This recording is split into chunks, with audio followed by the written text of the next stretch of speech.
while things are a little bit quiet down at Mossy Grove Allotment, we've got some garden work to be doing back here at Bays. Grass has taken over, and quite frankly, those old vegetable beds that we have started moving over to Mossy Grove garden is leaving some space that I need to get tidied up. So I've also got some tidying up to do in the greenhouse as well, where we had tomatoes and things like that last year, and some lemongrasses and some of the warmer herbs as well. So I'm going to crack on with that today, and then we're going to head over to Mossy Grove Allotment to do a little bit of repair work on some of those beds, and then also, as promised last week, we're going to start discussing strawberries. So all that to come.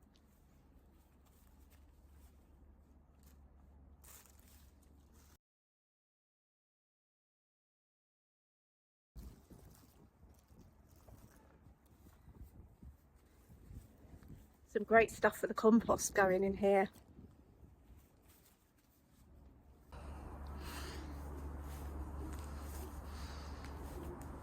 So it's time to get the greenhouse packed down for the winter, get it tidied up. We've had a lot of storms, everything's got blown around.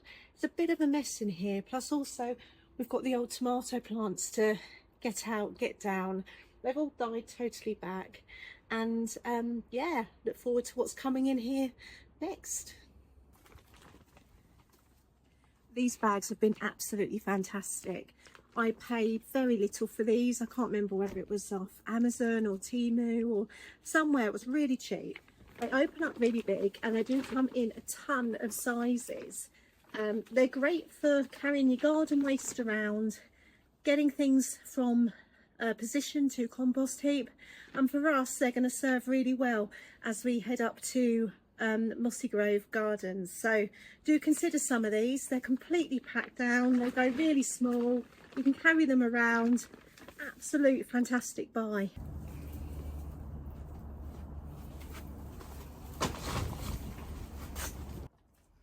You may have seen these kind of build your own plant support systems, plastic, relatively cheap, widely available, and they've served a really good purpose for us this year. They really have. However, having tried them, what I would say is they don't do more than a season. Once they've had temperature change, once they've had them some sunlight, they become very brittle. Look, and as I'm taking it down around the tomatoes, you can see they're just snapping. So I'll be honest with you, as useful as they've been, I don't think I'm going to go for these again next year. Let me know if you've had a better experience. Perhaps they'd be useful for indoor plants, indoor climbing plants.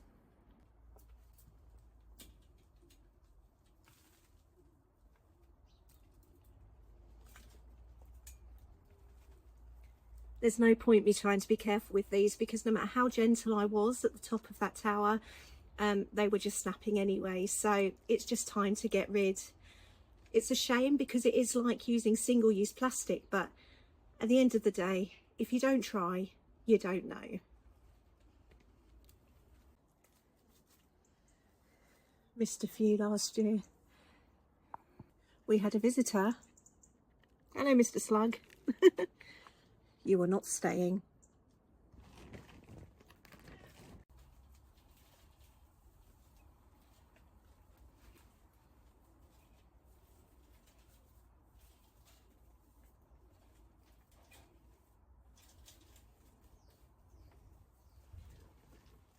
One thing I really love about these setups is the fact that you can remove these, and although we have used cable ties to make sure they're nice and secure, because let's be honest, they're not going to sit properly on their own, they're not going to stay in place on their own, you can then, when your plants get too big, too tall, and need something to climb up with, you can drop them down a level by removing one of these, and then using this behind, in front, or even in between them to give them a little bit of something to climb up with.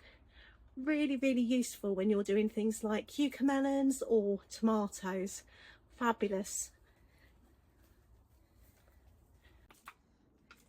If, like me, you drink a lot of water and haven't yet invested in a filter system, which I really do need to do, then these large bottles that you may well have lying around the house are a really fantastic thing to reuse, particularly in a plastic style greenhouse poly style setup like this one. I found them that they made great weights for the base. What I do here is I tuck the polythene under the frame rather than outside of the frame and weight. It just gives it a little bit more stability, holds it all together, and then I can put bottles full of water like this, amber eggs, all along that skirt, if you like, that's tucked under, so to help hold it down a little bit more. I'm not sure how this is going to do over the winter, if I'm honest. This is the tallest one I've had. I normally go for the one with the 2 levels of staging. I went for a bigger one this time, and it's not quite as stable, so we'll see. We'll give it a go, we'll repair what we need to, we'll see what happens. Another slug.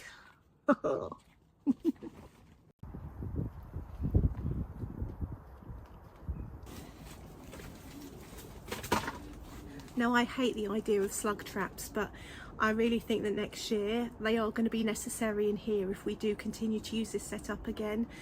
Did struggle last year.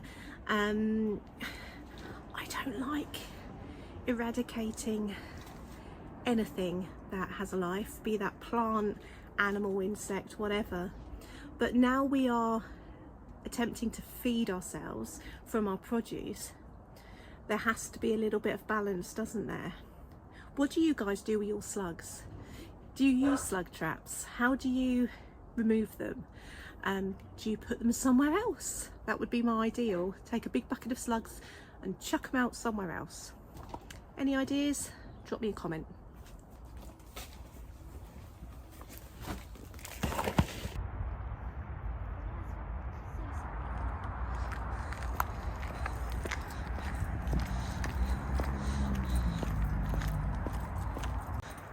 Looks about the same as we left it. As you can see, the lovely Sienna is back with us this week. She truly blesses me every time she joins me in these projects. She is happiest when she is busy, and her own passion alongside gardening is cake making. She is becoming an incredible baker, so is really looking forward to getting her hands on these edible flowers that we have planned in the garden for her creations. Yet in the meantime, she is doing her next greatest passion, which is gardening and, strangely, weeding. Let's just take advantage of that and move along. A lot of this plot has already been started in the no-dig format, yet there are some areas that are not, and we are needing to weed these quite drastically at the moment. Yet we are finding some very interesting specimens. Take this purple dead nettle, for example. It's believed to drive away melancholy and quicken the spirits, so joy, happiness, and let's face it, determination too, because it's going to grow pretty much anywhere. Hopefully, by stopping these little ones getting established over winter, it will just turn over nicely before we plant our choice in here in the spring. But this one's starting to flower. This definitely wasn't here last week, this flower head. But what are you? And should you stay or should you go?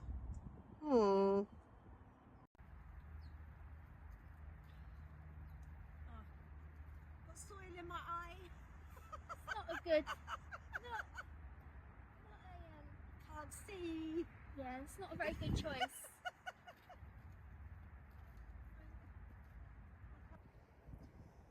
Plantain is fabulous for healing wounds, and it also stops bleeding as well. During both World War I and II, plantain was known as a battlefield medicine. Due to its healing mucilage once chewed, she would cool, soothe and inflame and deeply repair tissues that were raw and overworked. A classic wound care go-to herb in Western medicine. In traditional Chinese medicine, several plantain species are used to support the urinary tract and to clear heat. It's also believed worldwide to have a respiratory support affiliation, so things like coughs and colds and asthma. And did I mention it was edible? The other interesting thing is these seed heads here.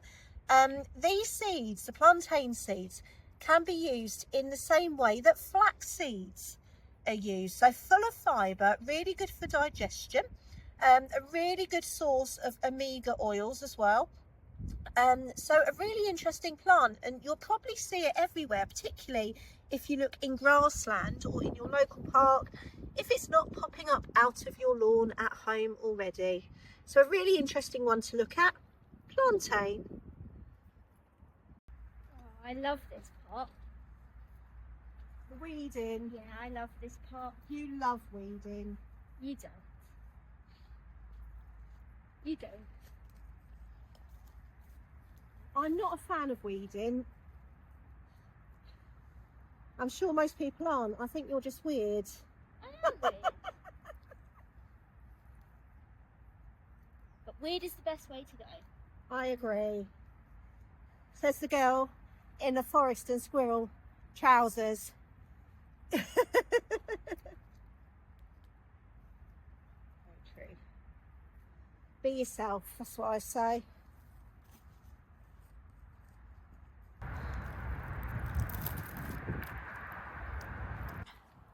Are you doing a dance there, Sienna? I am. Living it out a little bit. Lovely. Doesn't always have to be technical, this, does it? Not if you've got like young legs like yours, anyway. I might have a challenge doing this one. Bit of a cha-cha slide.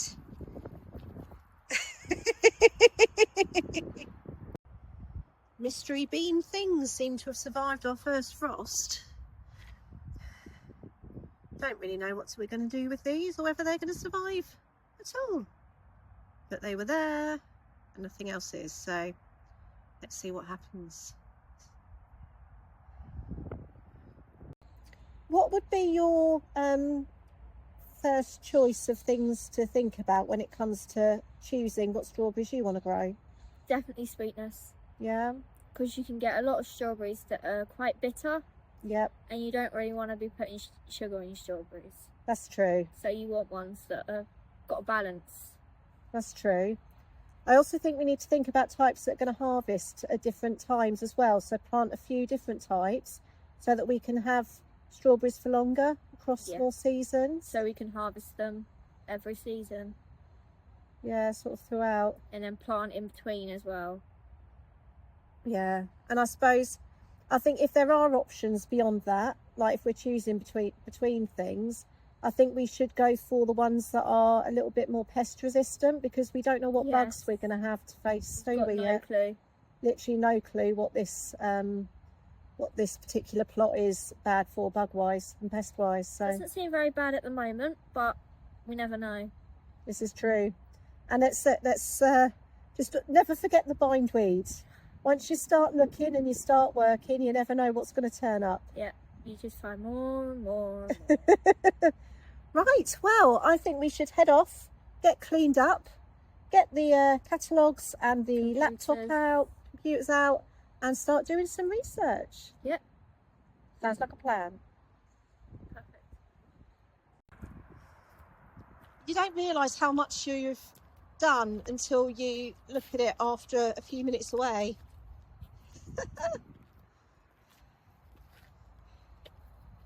Not bad at all.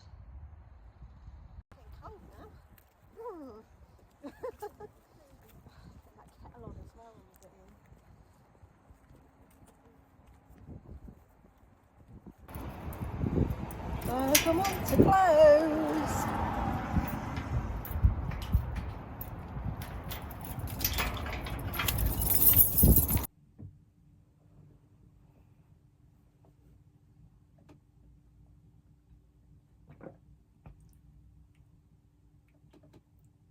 It's researching strawberries time, and me and Sienna are on the case. So have you found something?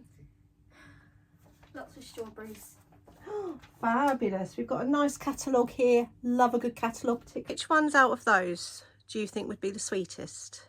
Royal Sovereign. Royal Sovereign. Okay. And does there say anything about pest control or easy growth on any of those? Allegro has an exceptional disease resistance. Do you think we should go for the Allegro and the Royal Sovereign then for the early season? So that the Royal Sovereign is harvest from May to June. Okay. And the Allegro is May to June as well. Perfect. Okay, so if that's early season, have we got anything in there that's end of season? End of season. There is one which has got quite a long harvest time. Oh. It's the longest one there, which is July, August, September and October. Oh, wow. Which is Flamenco. Flamenco. Okay, so that sounds like a good one for us to go for as well. There's then. no photo here. Okay. Like any. But it says medium to large fruit with a glossy orange colour. Oh, it's different. Yeah. Wonderful. So I think we've got a starting point. We better see Yep. how these like to grow. Royal Sovereign have been used for hundreds of years. But apparently they have the best flavour. Although they do have a poor disease resistance. Royal Sovereign need full sun as well. Okay. And they prefer well-drained soil. Okay. So a single Royal Sovereign strawberry plant can yield over 400 grams of fruit per season. That's one plant. Wow. Well, we're definitely going to look up some more eventful ways of using strawberries, I think. I'm going to be making a lot of strawberry cakes. Yum. Look forward to it.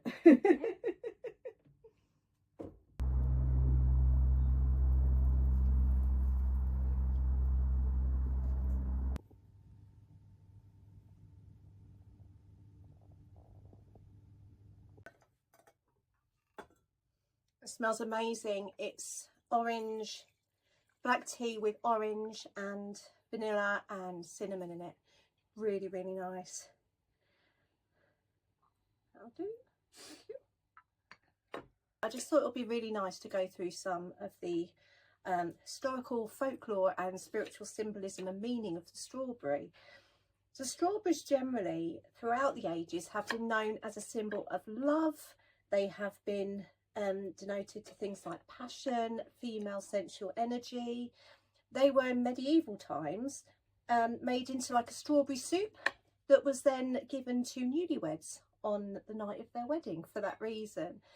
And across the ages it's been linked to various different feminine archetypes, all to do with love and passion and vibrancy. It has deeper meanings in Christian symbolism as well, where the flowers are thought to represent virtuousness and righteousness and purity. In some parts of Europe it's called hearties rather than strawberries because of the idea that eating strawberries can bring a sense of peace and happiness, which is really lovely. Wild strawberries, really, really fascinating. They've been used in throughout history, in their leaves predominantly, but for medicinal purposes, thought to be very cleansing and cooling. They've been used for teas that help reduce fevers and inflammation. They're also used for youth and beauty as an antioxidant, and you still see it used in a lot of face mask recipes and things in try it at home type recipes. It's also been thought to be great for the liver and the kidneys. It is a diuretic or diuretic, however you choose to say it, when used in tea form from the leaves. So anything that needs to be flushed or washed out of the body, things like kidney stones, really, really helpful.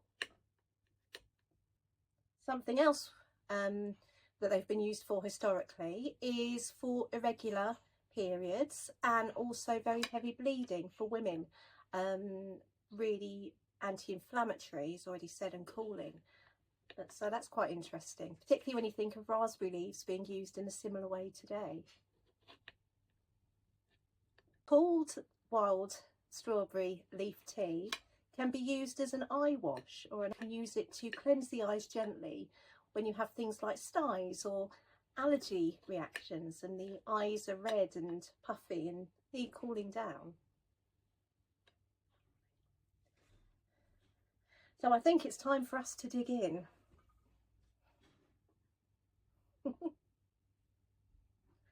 I'm looking forward to our first crop, but in the meantime, thank you so much for joining us at Mossy Grove, and we'll see you next time. Bye for now.